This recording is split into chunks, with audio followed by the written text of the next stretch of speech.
Ruth दृढ़ मनोबल की प्रतीक रूथ है। जब नाओमी अपने जीवन में दुख के आखिरी पड़ाव में थी, तब रूथ संपूर्ण विश्वास योग्यता के साथ उनके साथ खड़ी रही थी। रूथ से हमें ये शिक्षा प्राप्त होता है कि हमें न केवल परमेश्वर के साथ बल्कि इंसानों के साथ ही विश्वास योग्यता और प्रेम के साथ रहना चाहिए। ईस्टर, जो लोग राजा के आदेश का अमान्य करके हामान को प्रणाम नहीं किए, उनको राजा के पास लाकर बंदी बनाया जाता था और प्राणदंड का भी आदेश दिया जाता था। पर एस्टर साहस के साथ अपने लोगों को बचाने के लिए उपवास की घोषणा की और राजा के पास जाकर सच्चाई को प्रकट की। एस्टर की इस कदम से हमें ये शिक्षा मिलती है कि हमें प्रार्थना और साहस के साथ सही कदम उठाना चाहिए।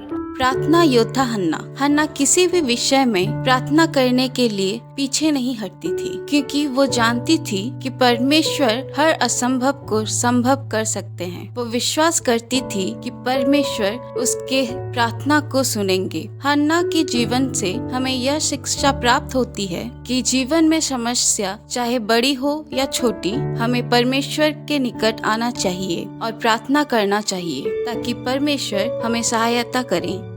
मरियम परमेश्वर के द्वारा चुनी हुई प्यारी मैरी जो कि एक साधारण नारी थी, पर वो परमेश्वर के एक विश्वास योग्य दासी थी। इसीलिए परमेश्वर उनको करुणा से परे एक अद्भुत जिम्मेदारी को सौंपा था, ताकि वो जगत के उद्धारकर्ता को अपने गर्भ में धारण कर सके। मैरी के जीवन से हमें यह शिक्षा प्राप्त होता है कि हमें परमेश्वर की आज्ञाकारी होना चाहिए, क्योंकि वे अपने कर्तव्यों के लिए उत्तम योजना रखता है।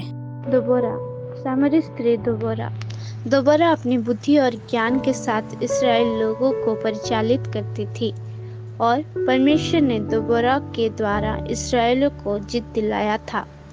दोबोरा से हमें यह शिक्षा मिलती है कि हमें परमेश्वर से बुद्धि और ज्ञान मांगने की आवश्यकता है। वे ये प्रार्थना करे कि केवल परमेश्वर की इच्छा सफल हो। आमीन। सुरक्षा की ढाल के समान राहब। यहोशू जिन जासूसों को जासूसी करने के लिए भेजा था, वे मौत जैसी विपत्ति का सामना किए, पर राहब ने उन्हें सुरक्षा प्रदान की। इससे हमें ये शिक्षा प्राप्त होता है कि हमें उन्हें ढूंढना है जिनको सहायता की आवश्यकता है और हमें उनकी सहायता करनी चाहिए।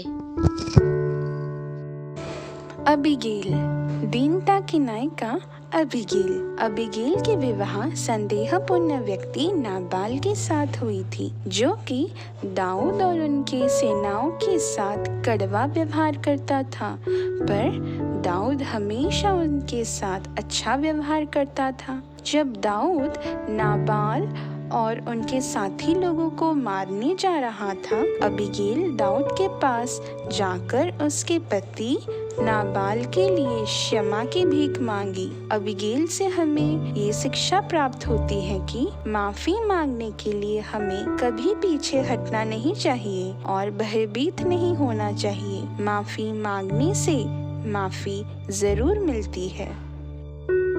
मन फिराव की विश्वासिनी लुदिया। जब पौलुस महिलाओं के बीच यीशु मसीह का प्रचार करता था, तब लुदिया नाम की एक महिला ईश्वर की भक्त हुई। पौलुस के प्रचार के द्वारा उसने अपने मन को बदल के यीशु को अपने जीवन में ग्रहण किया।